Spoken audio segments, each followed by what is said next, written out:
Hello friends, ఈ వీడియోలో మనం హాఫ్ పిరమిడ్ ప్యాటర్న్ని ఎక్స్ప్లెయిన్ చేసుకోబోతున్నాం. ఇంతకుముందు వీడియోస్లో హాఫ్ పిరమిడ్ ప్యాటర్న్ విత్ స్టార్స్తో ఎక్స్ప్లెయిన్ చేశాను. ఇప్పుడు హాఫ్ పిరమిడ్ ప్యాటర్న్ని విత్ నెంబర్స్తో ఏ విధంగా ప్రింట్ చేయాలో తెలుసుకుందాం. సో మన n వాల్యూ 4 ఉన్నప్పుడు మనకి ఈ విధంగా ప్యాటర్న్ అనేది రావాలి. ఓకే, సో మనకి రో అనేది చేంజ్ అవుతుంటే మనకు అవుట్పుట్ ఏ విధంగా వస్తుందో తెలుసుకుందాం. మన రో వాల్యూ 1 ఉన్నప్పుడు మనకు అవుట్పుట్లో ఫస్ట్ లైన్లో మనకు 1 అనేది ప్రింట్ అవ్వాలి. రో వాల్యూ 2కి చేంజ్ అయినప్పుడు మనకు 1 2 వాల్యూస్ అంటే 1 2 అని ప్రింట్ అవ్వాలి. రో వాల్యూ 3లో మనకు 1 2 3 నెంబర్స్ ప్రింట్ అవ్వాలి.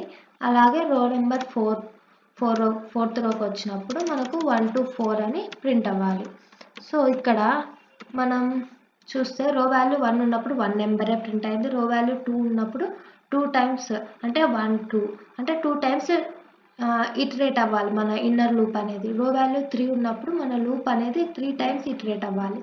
సో రో వాల్యూ 4 ఉన్నప్పుడు మన ఇన్నర్ లూప్ 4 టైమ్స్ ఇటరేట్ అవ్వాలి. సో మనకి ఇక్కడ లాజిక్ ఏం రాస్తే సరిపోతుంది, j less than or equals to I. ఓకేనా, ఈ రో వాల్యూ I అనుకుందాం.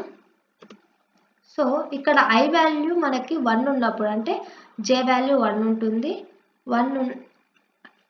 j less than or equals to 1 అంటే ఈ లూప్ అనేది ఒకసారి ఇటరేట్ అవుతుంది. సో మనకు I వాల్యూ 2 ఉన్నప్పుడు j వాల్యూ ఎన్ని టైమ్స్ ఇటరేట్ అవుతుంది, j less than or equals to 2 అంటే 1 2 టైమ్స్ ఇటరేట్ అవుతుంది. ఈ విధంగా మనము మన ప్యాటర్న్ని ప్రింట్ చేసుకోవాలి.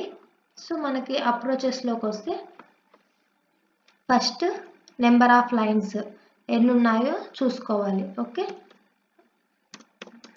నెంబర్ ఆఫ్ లైన్స్ ఇదేంటి, అవుటర్ లూప్లో మనకు నెంబర్ ఆఫ్ అవుటర్ లూప్ ఎంత నుంచి ఎంత వరకు 1 to n టైమ్స్ ఇటరేట్ అవుతుంది మన లూప్. నెక్స్ట్ ఏంటి, ఇన్నర్ లూప్లో మనకు ఏ విధంగా ప్రింట్ చేయాలి, ఇన్నర్ లూప్ ఎన్ని టైమ్స్ ఇటరేట్ అవ్వాలి అని ఇక్కడ చూస్తాం. సో మనకు మన కండిషన్ ఏంటి, ఇక్కడ j less than or equals to I వరకు. సో నెక్స్ట్ ఏంటి, మనకు ఏం ప్రింట్ కావాలి. సో ఎలా ప్రింట్ చేస్తాం మనము, ఫస్ట్ రోలో ఉన్నప్పుడు 1, సెకండ్ రోకి వచ్చినప్పుడు 1 2 ఇది I వాల్యూ పైన డిపెండ్ అయింది కదా. సో నార్మల్గా అంటే ఎన్ని టైమ్స్ ఇటరేట్ అవ్వాలనేది I వాల్యూ పైన డిపెండ్ అయింది. కానీ ఏం ప్రింట్ చేయాలన్న అనేది j వాల్యూ పైన ప్రింట్ అవుతుంది. సో మనం ప్రింట్ j అని ఇస్తే అయిపోయింది. సో మనం దీన్ని కోడ్లో రాసి చూసుకుందాం. ఇక్కడ n వాల్యూ అనేది 5 ఇచ్చాను. మన అవుటర్ లూప్ అనేది I వాల్యూ 1 to n వరకు ఇటరేట్ అవ్వాలి. j వాల్యూ అంటే మన inner loop into j equals to 1 and j less than or equals to I.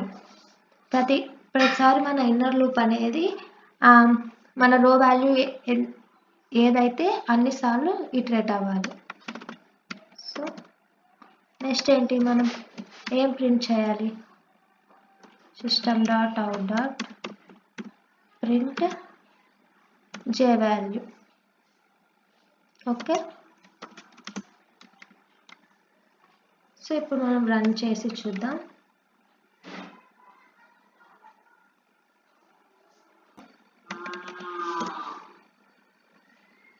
So మనది ఎందుకు ఇలా ప్రింట్ అయిందంటే మనం టర్మినేట్ చేయకుండా, so just print system.out print అంటే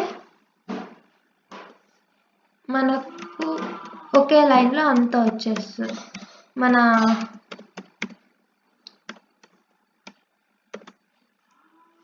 సో ఇప్పుడు నేను ఒక ఇటరేషన్ అయిపోయినాక టర్మినేట్ చేస్తున్నా. ఇప్పుడు చూద్దాం. సో ఈ విధంగా మనకు అవుట్పుట్ అనేది వచ్చింది. Thank you.